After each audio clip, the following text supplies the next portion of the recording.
All right, so we're in my dark and twisted crazy ass mind. In this week's episode, this was really brought about by Mary Almonte, one of my co-hosts on the Breaks Radio. Make sure you guys are going and checking out that podcast. But we were talking about something that I honestly don't remember if it was, because we usually talk a lot before we start recording and talk some after we stop recording. And I don't remember if it was said in the episode or it was part of those little side conversations. But something was brought up there in which Mary and Marquis, new co-host of the Breaks Radio, with Bayless. So now we're back to having four people on that podcast. But they brought up a post, and I think it was from a friend of theirs, and they talked about how being labeled as the angry black person can be more detrimental than being called a nigga. And so, once that was said, my wheels got to turning on it, and I was like, wow. And I've messaged Mary afterwards to kind of get the details of everything that was said on the things that they saw. I think it was another friend of theirs. And so that, this In the Mind of Haize segment is truly that. It's in my mind. I know a lot of times I talk about, especially lately, politics, talk about things going on in pop culture or whatever, and that's not really what it's built for. So it's not just built for those type of things, for news and whatever. It's really built on something that is on my mind, but maybe I haven't quite gotten it to a point to where to flesh it out for a full episode, and maybe we will do that. Depending on the response here and what you guys think about it, maybe this would be a great thing for a panel discussion.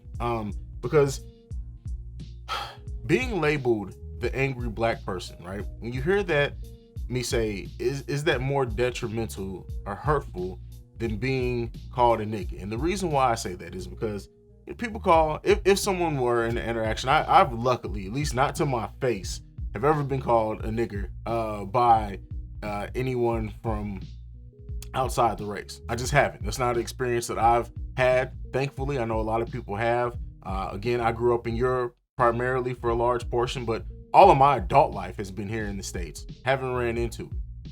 But I have been labeled as the angry black person before, especially younger. And I've told this story before, especially younger in my working career, when I still had that chip on my shoulder. And even in high school, when I was still angry and working through things from my parents' divorce, and I was just that ball of emotion and anger. But going into a professional setting, is being labeled an angry black person more hurtful? And the reason why I say that is because, think about it.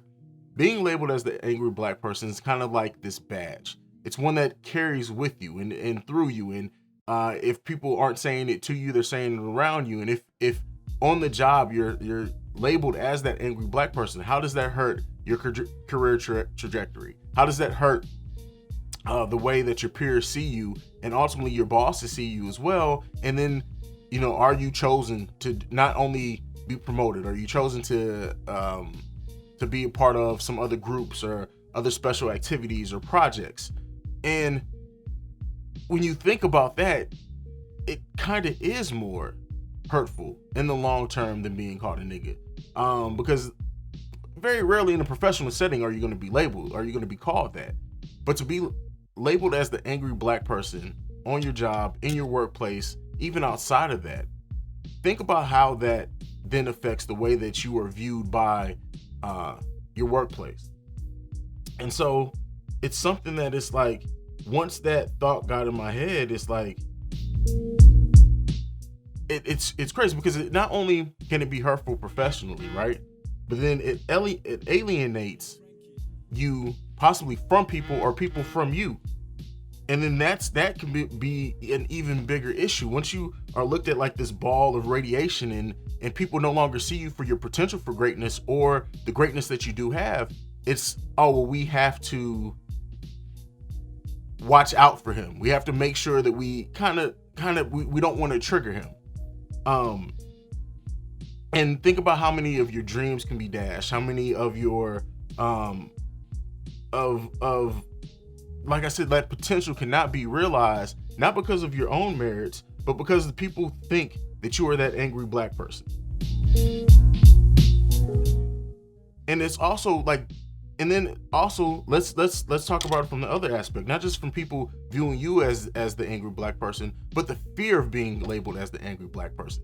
That creates an artificial glass ceiling, because we now are no longer allowed to feel. We're no longer allowed to process our emotions, or it takes away the right to be angry. Like, people have the right to be upset about things. How many times, I know for me, I said this on this podcast a lot, I've been in management really since I've been 19, right? That was the first time I got a managerial job. I've pretty much been in management since that point.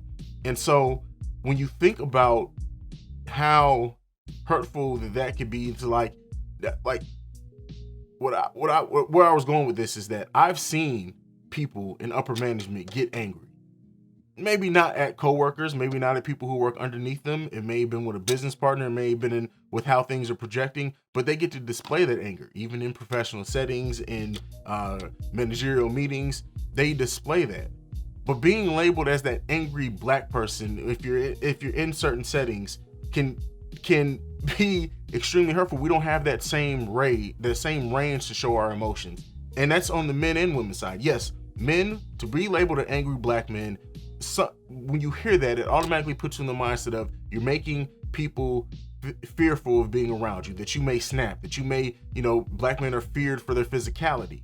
But also let's talk about women and how women being labeled as that angry black woman can be hurtful to them, because being labeled as an angry black woman, I can only imagine, what does that do? What does that do to our women? Our women are already kind of depicted for their attitudes, right? That's one of the big things. Black women have attitudes. They have tudes, as they say. And then to be labeled as an angry black person and be a woman on top of that, how hurtful can that be in a professional setting?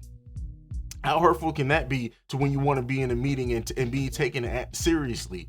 And it's really sucks when you think about it, because anger is a natural emotion that everyone feels. Like, yes, there are positive and negative ways to display and process the feeling of being angry. But it's a unique experience in the sense that to be labeled an angry black person specifically almost means that you have to present yourself as this ho-hum, always in a good mood. And, I say that now. I've gotten to the point where I'm always almost in the same mood. But seriously, to be labeled that angry black person in a professional setting, it's extremely hurtful. And when you think about it, and this is one of the things that I want to present with that. Let's go to Kamala Harris, right? Kamala Harris, someone who's being talked about a lot, especially among colored women, our vice president-elect. But let's go back to that debate with Mike Pence, for example. Let's say, and as much as that we thought we were going to see Kamala come out, maybe come for the jugular, I think I had said it, but she was very controlled. And let's say she did display, was a little bit more aggressive, and then was able to be labeled that angry black woman. This is someone who's at one of the highest seats that you can gain in this country, period. But to be labeled an angry black woman in that moment, and even though she did have her snapback, she did have her I'm talking, and she had to be very controlled. And you should be in that. I'm not saying that you shouldn't be, but I'm just saying, imagine how different, I should say, let me correct myself, it would have been presented if Kamala Harris acted the way that Trump did in that first presidential debate, with him clapping back, with him saying ignorant shit and talking about Biden's dead son. Imagine if Kamala Harris as a black woman would have acted like that, and how differently it would have been portrayed in the media. And there were media who called Trump out for their actions, and Biden, and I'm not saying that it didn't go unnoticed, but I'm just saying, imagine Kamala Harris being labeled an angry black woman for acting that same way, and how hurtful that could have been. Would it have changed the presidential election in the way it went? Probably not, but I'm just saying, imagine the next time she's in the public eye or in a position to speak, and she gets a little bit of a toot or a little bit firm, and they go back and replay the angry black woman thing. It's that now, that's a much larger scale, but now imagine that's someone who's ascended to the vice presidency of America, of the United States. So now let's go back and say, if to make that smaller, if you are in a professional setting, that can be even more hurtful. And I'm not trying to use this topic or this conversation to take away from the power and the negativity that being called a nigger has. I'm not saying that at all. Hard ER, by the way. I'm making sure that I'm saying that as uncomfortable, and this may be uncomfortable for people to hear and to hear that, but it's purposeful in this. And so I want to ask you guys this. I want to leave it to you guys. Do you think and feel that being labeled as an angry black person can be more hurtful long term than being called a nigger? Let me know what you guys think. Maybe this would be one of those ideas, like I said, we bring a discussion panel on to flesh out the idea a little bit more, but it's just something that's been on my head since I've heard it, or on my mind since I've heard it, and I wanted to bring it here to talk about. So that's it. That's where we stand with this. We are going to go ahead. We're going to get into a break.